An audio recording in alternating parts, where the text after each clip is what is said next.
Okay, tukwaniriza katugoberera ku Open Mic Media nenkubaza okwekumira kaseera konna okutambula awamu naffe. Embeera bwetyo bweri mu Uganda, omugagga eyaliko omugagga w'e Kampala omwami Sipapa yalabiseeko mu kkooti olunaku olw'eggulo. Ng'ovudde okulabikako mu kkooti, poliisi yamukutte n'emutwala e Kabalagala ku police station. Eyo gyaweereddwa omukisa wamu ne balooya be okulambula ezimu ku mmotoka oba ezimu ku zaali emmotoka ze. Sipapa bwe yabadde alambula emmotoka zino eno yalabiseeko ng'ali mu mbeera ey'okwenyumira nga bwengenda okulaga mu maaso awo mu vidiyo mu katundu akaddako. Zino nno ze zimu ku mmotoka eza Sipapa. Sipapa emmotoka ezisinga zaali mu kkala ng'ogyeko eno eyadde mu kkala enzirugavu.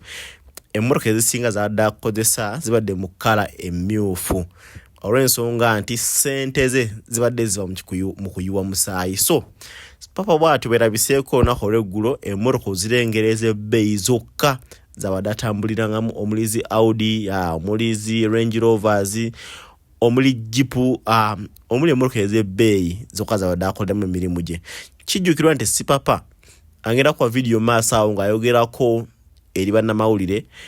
Kigambibwa nti ssente ze ezisinga zonna abadde azijja mu bunyazi wamu na kuyiwa musaayi.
Enumira